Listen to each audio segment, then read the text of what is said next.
What is up, gamers? In this video, I will be going over my Galactic B Hero deck profile. This will be post 50 card change, which is very convenient because 50 cards is the sponsor of today's video. And if you use discount code Flare, you can get a 5% discount on it. So yeah, I think Galactic B Hero is a pretty solid deck going into the stack's format. Our format is going to be a little bit different from Japan's format because we don't have the collab decks. So without the speed of MyGo in there, a lot of decks that were a little bit slower are a lot better here. And then plus we have a 50 card deck change, which makes it even weirder to think about the meta as. Now most of it should still be like roughly the same, but utilizing the 50 card main deck change could be a really integral part for this format and going into Worlds. Worlds will be the only tournament in this format. On the day Worlds is happening is when the Stride deck sets come out. We won't really be in this meta for too long, but I think it's still like really cool for the most part. So yeah,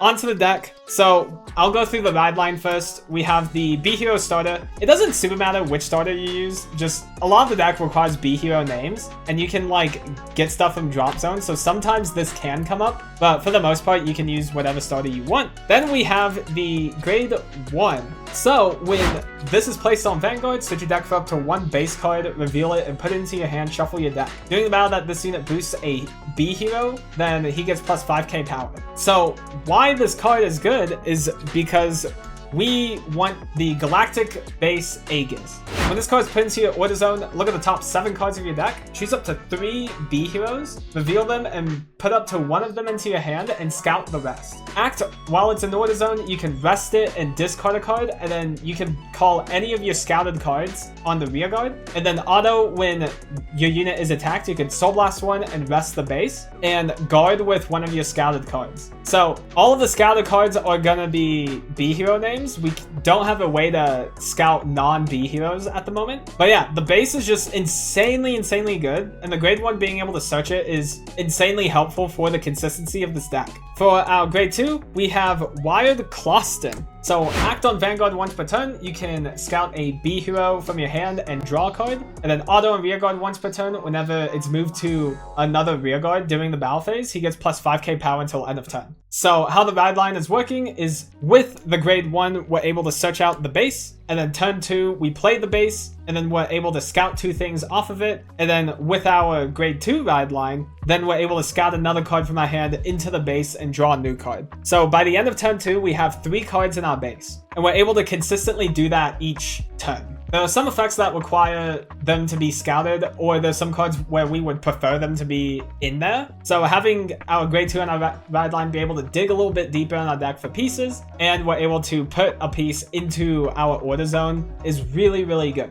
And then for our boss unit, it's Galactic B Hero Unite Dinos. So continuous on Vanguard, all of your front row rear guards with B Hero in their card names have plus 5,000 power. This is active during the opponent's turn as well. And then auto on Vanguard, whenever it attacks, if your order zone has a base, you can Blast 1 and he gets plus 15k for the battle. And if there's 3 or more bases, then he gains a crit as well. Unite Dinos is alright. It's not the best boss unit, but for what the deck is trying to do, this is serviceable. So the first effect is the strong part about this card. Having plus 5k power on your front row during both players' turns is really good. We have some pieces in here that we would like. Having that plus 5k power is really good to make it easier to guard that unit and make it a little bit easier for the opponent to not target it. And the second effect is alright. It by itself being a 28k with a crit on it is really solid. So this is like really fine. But our boss unit is not the main star of the show in this deck. It's our rear guards in here. Next, we have 4 bases. So we went over the base already. Some interesting things to note with it though. Our main grade 3 is a B Hero, so the base can search for it. And we primarily use this as a way to filter our deck. Every time we play a base, we rip 3 normal units out of our main deck. So after we play all 4, we've ripped 12 normal units out of our deck. It makes our deck a lot more condensed and easier to hit triggers with. And then yeah, it just being a giant toolbox that we can constantly work around and be basically a second hand is really good. It makes this deck flow really smoothly. And a lot of the time you should have options throughout the game that you're able to use. So yeah, Aegis is why this deck works. It makes the deck super coherent, makes it gel so well. Moving on, 3 Persona Rides. So Persona Ride's pretty good in here. We have ways to multi-attack with our rear guards that haven't been shown just yet, but also having it be searchable with the base is still really good. So this deck can consistently find Persona Ride as well, which is another big reason why it's solid. And then next is the new card from set 13, which is Galactic B Hero Amass Dawngia. So when placed on rearguard, if your Vanguard is a B hero, then if you haven't played a base this turn, then you can Soul Blast 1, discard a card, search your deck for a base, and play it for free. And then at the end of the battle that this unit attacked, if you have 3 or more bases, then you can Counter Blast 1 and then retire this unit and call one of your scouted cards to rearguard. So Amass is really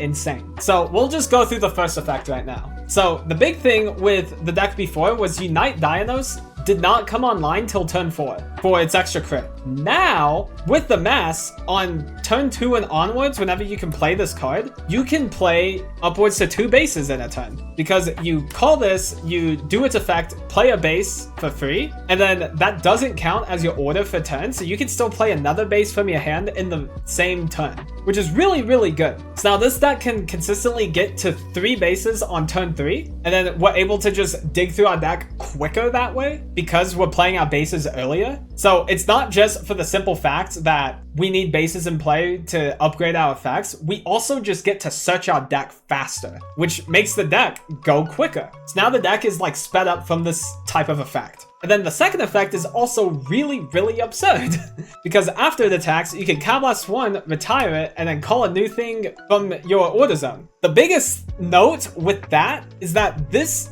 doesn't say different name. So you can Counter Blast 1, retire it, call a new one, swing with it, do it again, call a new one, do it again. It can convert your turns into very high pressure combo turns in a way. So a lot of how this deck plays is based around this card and being able to abuse it as much as possible to get those extra attacks off. So we want to be able to consistently put more of these back into our order zone. We want to be able to find a lot of them early, which we're able to do without bases. We are able to have a high powered variance of the turn through Unite Dionysos giving plus 5k to it and also Persona Ride power. So by itself, it swings for 25. And then we also want some form of counter charge in here, which, spoiler alert, there is some counter charge in here.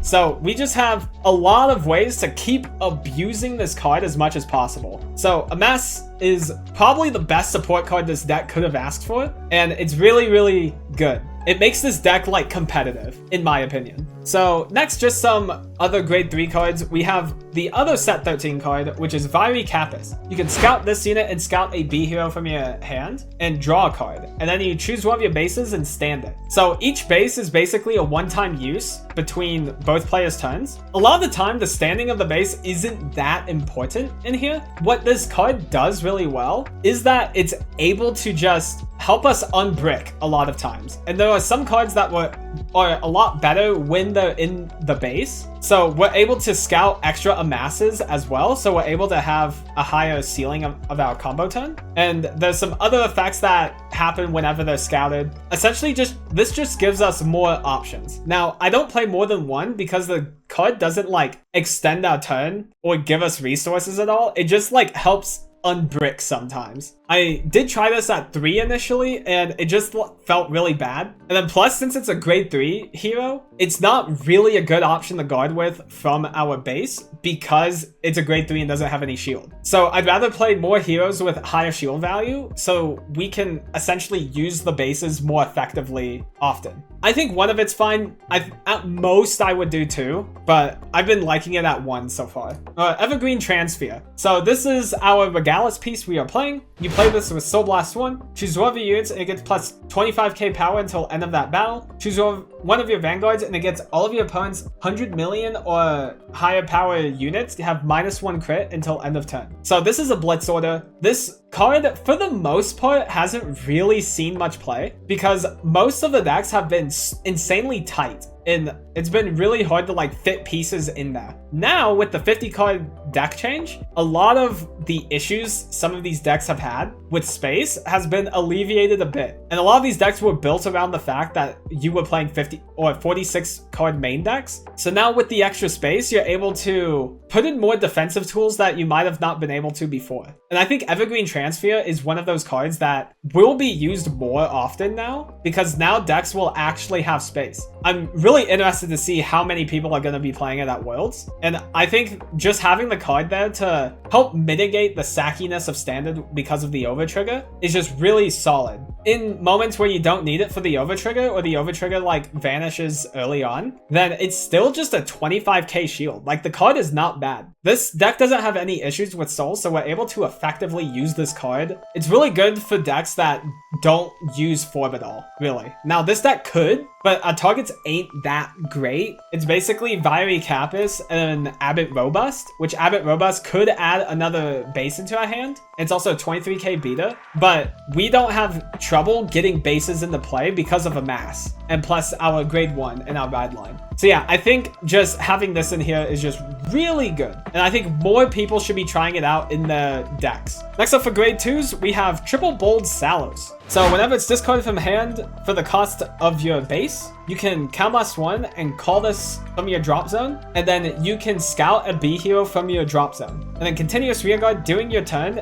If your order zone has 2 or more bases, he has plus 10k power. So Bold Sallows is one of those cards that can help us utilize more Amasses throughout a game. This card is essentially a big beater while also being a like semi-value engine. Because whenever we use a base to discard this as cost, we call something from base and we discard a card, so we break even. But Bold Sallows will Counterblast 1 and call itself back from drop zone. So now you've plus 1'd off of it. And then also Bold Sallows will scout something from drop zone. So we're able to refuel our resources that we've used up, recycle key pieces that we've lost, and we actually just generate advantage out of this. And he's also just a 20k beater. Just on our first grade 3 turn, he swings for 25, even if the opponent is grade 2. This card just gives us more aggression that way. We can also be really freaky with it turn 2 if we utilize Amass as well. So we call Amass, we set a base from our deck, and then we play the base we got from our grade 1, and then we're able to use that base, discard Bold Sallows, and then we can just like build a board, and this is still a 20k beater. So Bold Sallows is just like really, really good. The only reason I'm playing 3 and not 4 is because this deck has plenty of ways to recycle our heroes already. And later in the game, this card doesn't become nearly as good. It's basically like a turn 2, turn 3 card. And then turn 4 onward, we're utilizing Amass as like our primary counterblast user. Since it's still at 3, we can still find it really easily off of our bases. And it just makes this card really good and consistent and just really absurd card. Next, we have 4 Rampart Asharda. So whenever it's scouted, you soul charge 1. And then if your order zone has a base and your Vanguard is a B hero, he has plus 10k shield. This card is our primary target to scout whenever we play our bases, because this will soul charge us each time it's scouted, so we can just have a lot of soul pretty easily. But it's also a 15k shield, so this is also a primary guard target whenever we utilize our base. Our hands typically like way more defensive than it looks because we will have these in our order zone and be able to just guard with them on demand. So this just fixes our resource issue, and it also gives us way more defensive options, because right now the deck isn't super lacking on offensive pressure. We just need more resources to allow us to use that offensive pressure in more turns. So Rampart Asharda is really good in that regard. And yeah, just a very solid piece. And then this next card I have as proxy. They're coming in the mail. I don't have them yet, but I have 2 Broad Felvis. So at the end of battle that this unit attacked, if you have a B hero Vanguard, you can Soul Blast 1, retire this unit, choose one of your scouted cards and add it to hand. And then you can play a base from your hand or drop as rest. So Broad Felvis is not as good as it looks, because a lot of it, we have Amass already, which fulfills the niche of being an extra order placer and being an attack extender. So like, you really don't use this for like the base part. Now this essentially counts as like 2 extra copies of Amass in that spot. And sometimes if we high rolled hard enough and we had 2 bases, Amass and Broad Felvis, then we could call Amass, get a base, then we normal play a base from our hand, and then during our battle phase we swing with this, pop it, and then we can play another base. So there is a chance we could play 3 bases in 1 turn because of this card. The main good part about this card is it puts a card from your base into your hand. And it doesn't require you to have to play a base to do that. You can literally just Soul Blast 1, retire it, add a card from base to hand. And that's it. Which that's still good. That's really solid. Because now we can more aggressively like get our personalized that way. We can be able to utilize more cards that we want in our hand. So because of this,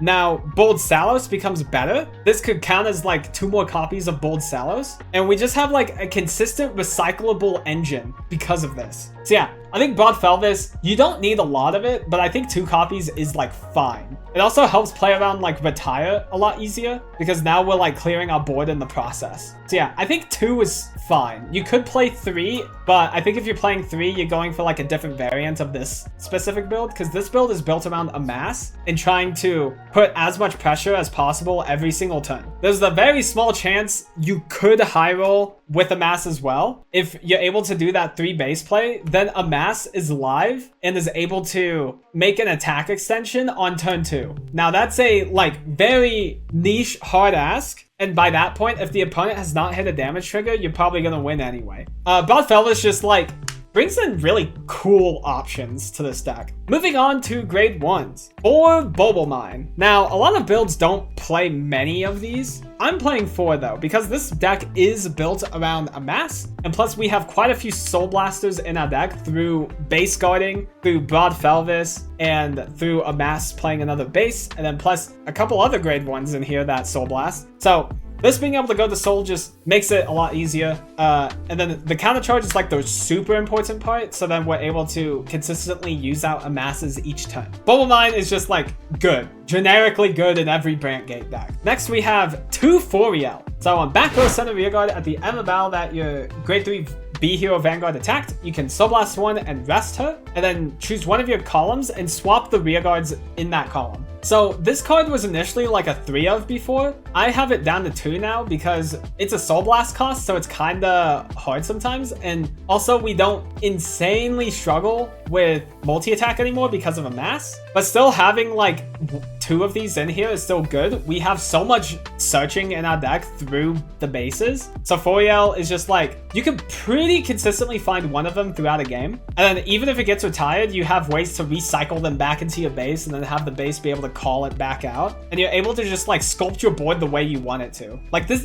so yeah, I think 4EL is still like fine. The interesting thing to note is Unite Dinos, it'll give plus 5k to the things you swap around as well. So like on the first swing, it would be, it would have the plus 5. And then if you swap it to another thing, this thing will also have plus 5 because of how Unite Dinos is worded. So yeah, it's just like a pretty easy multi-attack you can do with this deck. And then the last non-Sentinel grade 1 is 2 Capable Helper. I surprisingly did not own this card, so I have more in the mail coming. But this is like the one really niche pick I put in this deck that a lot of people haven't put in. So whenever it's placed on rearguard, you Soul Blast 1, choose a B hero from your drop zone, and scout it. So why is this good? This essentially allows us to use Amass more frequently, because now we can Soul Blast 1 after our Amass retires itself on the previous turn, and then we put Amass back in there, which just gives us more attack extension in the process. But that's not the only thing that's like neat with it. You can Broad Felvis, so you can Soul Blast, put Broad Felvis in, and anything you scout, you can just call back out from the base. So you put Felvis in, you call it back out off the base, and then you're able to swing with it and then add another thing from your scout section back to your hand. You can also more freely discard Persona Rides if they're like breaking up your hand early on. And then through this combo, you can use Helper, put Persona Ride back into your order zone, and then Felvis add the Persona Ride back to him. So like this combo here is like really good because now we can like sculpt our hand more easily. It also just gives us like more attack extension and be able to reutilize pieces. So if we're in a matchup where we need to slow the game down, we can also put back in a speeder. And this is essentially free. You just call Helper and then put a speeder back in. Helper was a Soul Blast. A speeder, whenever you put it in, you Soul Charge 1. So you just get a free speeder back in. And then you can Soul Blast off your base and guard with it in the future as well. So there's just like a lot of really, really cool things you can do with this card. And I think if the 50 card change wasn't here, you probably wouldn't have space for this. But because it is here, this gives us way more like utility that the deck wasn't able to have before. The one like bad part about this card is it doesn't have B Hero in its name. So between this and Bubble Mine, we have 6 normal units that don't have B Hero in our name. But for the most part, that's fine. We only have so many we're actually looking for before it's like just overkill. And being able to reutilize those more frequently is a lot more important in my eyes. So yeah, Capable Helper is basically just like 2 more copies of every card in your deck, which is really good. And now the boring part of the deck profile. 1 Sanctitude, 3 Violate. You basically have to play Sanctitude now because of Jejeweled Ignis. If your locals doesn't have Jejeweled Ignis or they don't plan on playing any of the Stride deck sets, then this isn't as necessary. But for Worlds format, you probably want to play this because of the existence of Jejewel. And then yeah, there's no B Hero Sentinel. If B Hero is good as Sentinel, then this deck gets really, really crazy. To keep it fair, I guess, we don't have that. Elder Breath. Elder Breath could actually be Red OT in this deck. This is the one Brant Gate deck where you might not want to play Elder Breath because Elder Breath is a little bit awkward sometimes if you're playing around Foriel, because Foriel won't proc till end of battle. So what you'll do is like you'll swing with the front row unit, then you'll swing with Vanguard with Foriel back here. And then if you check Elder Breath, it doesn't really affect this because this is going to swap. So really what Elder Breath just buffs Vanguard and 1 other unit, which is still like, it's Elder Breath. Having 2 crit on everything is still absurd. But there is a debate for Red OT because of that case. Next, we have 4 heals. Now, if you think you're going to be playing against a lot of Stride decks and play against Jejeweled Ignis more frequently, then you could utilize the heal triggers that have plus 10k shield whenever your opponent's Vanguard is a higher grade than yours, which generically that's just really good going second because a lot of decks like go off turn 3 now, so having a 20k shield in that regard is still like pretty solid. But yeah, for the most part, I'm just playing generic heals in here because I've been playing against basically everything. So next is 8 crit. And then the last spot's weird.